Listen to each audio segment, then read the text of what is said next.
Morning, my wonderful people. Hope everybody's having a good morning. Two things I wanted to touch on today.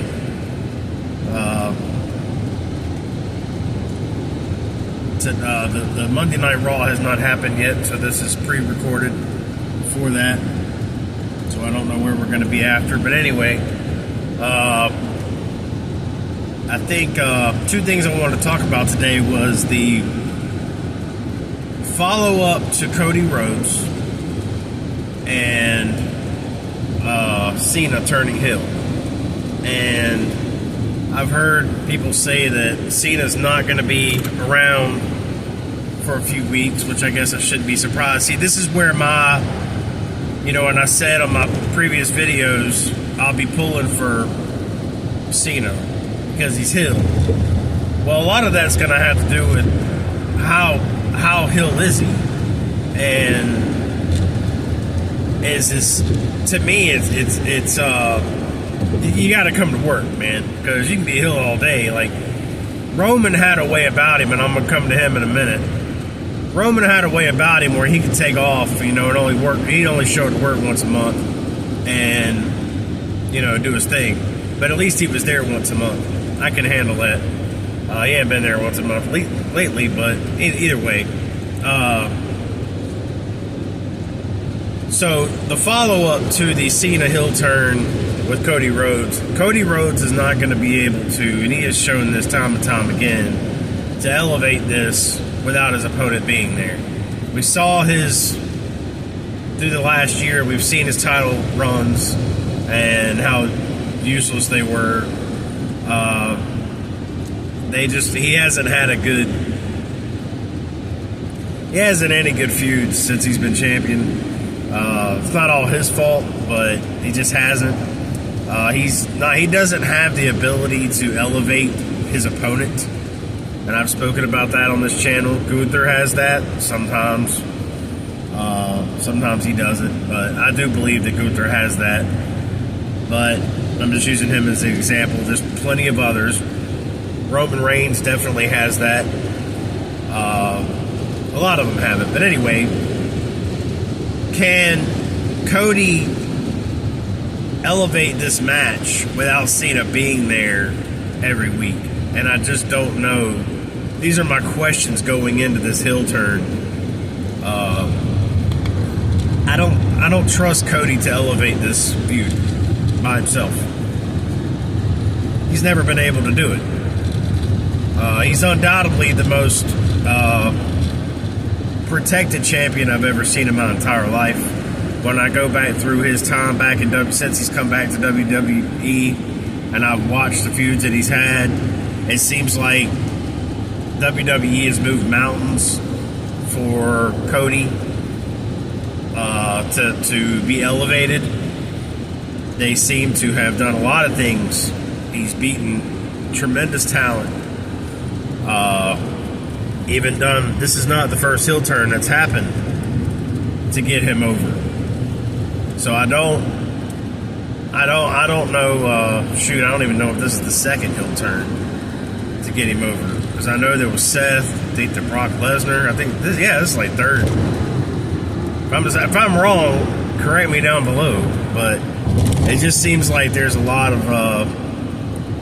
He's very protected. He's the most protected champion I think I've ever seen in my life. So there's that.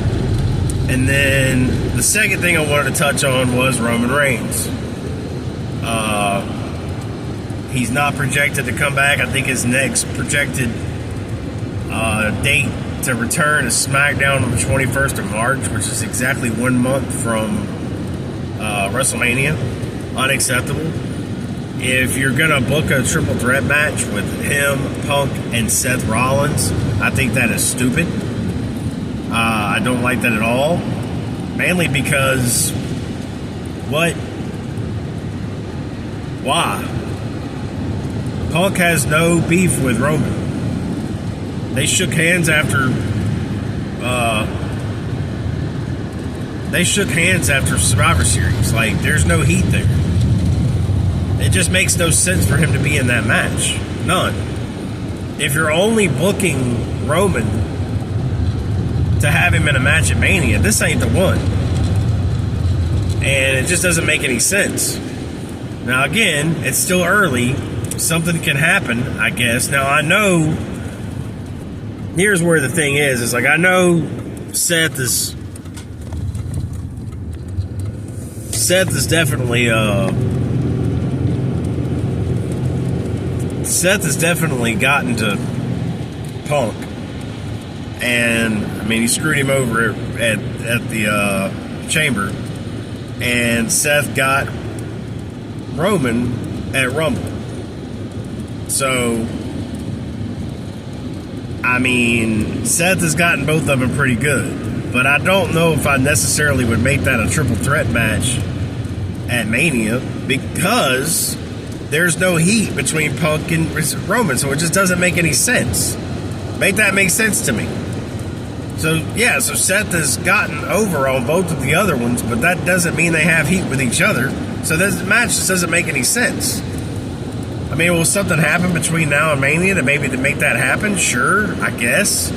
But I just don't see that happening. And the Paul Heyman favor comes into play. I don't know. Those are my two things leading into Mania now. With those storylines. I don't know if I have enough confidence in Cody to carry this with a part-time competitor, because that's what Cena is. I want to be on the Cena bandwagon, the Hill bandwagon. I welcome Cena onto the Hill team. I was really impressed with how they turned him the other night, and I'm excited to see what happens. But it's all in the follow-up. It's all in the booking afterwards. You know, when Hogan dropped that leg on Savage, I mean, we didn't know. Like, at the time, it's like, it shocked the heck out of all of us. But what was the follow-up going to be? You know? And Hogan, Hall, and Nash did it well. And that was, of then, a modern-day fantastic heel turn. This is a new modern day. How will they do this? How will they do a modern day heel turn that will captivate all of us? And I think that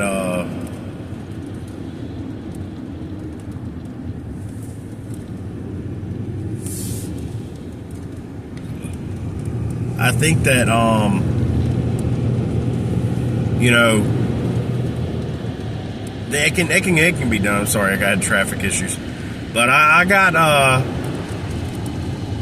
some ideas. I got some thoughts, but on the Roman thing, because I feel like there's other directions they could go with Roman. Roman could come back a little ticked off at Rock for extending his hand to Cody, and even taking on John Cena, because John Cena inevitably helped. Then people forget about this. John Cena helped Cody win last year at Rumble. I mean, at WrestleMania. Cena was there. He made an appearance. So, and I mean, he got rock bottom, but which is another thing that falls into play. You know, last year's Mania is starting to come back and haunt us. So, it's cool. I'm enjoying it. But I have questions, and we'll see where this thing goes. It's exciting because it gives us something to talk about. You know, it's happy times. But I want to see how this is booked, and let's see how this is played out. Those two things. Guys, give me your thoughts on what do you think with those two storylines. Do you feel like Cody can carry this with a part-time Cena? And two, where do you think Roman falls on this card? And do you think that he's going to be a triple threat with Punk and Seth? If so, why? I mean, how does that make sense? Help me make sense of it. And if not, then, you know, where does he go? I mean, in a perfect world, we'd have him fighting Rock. You know, that's what we all wanted before anyway, right? So, could we still get that? I doubt it. But, you know, what do you guys think? Let me know down below. Give me your thoughts. I look forward to hearing from you guys. We'll see y'all on the next one.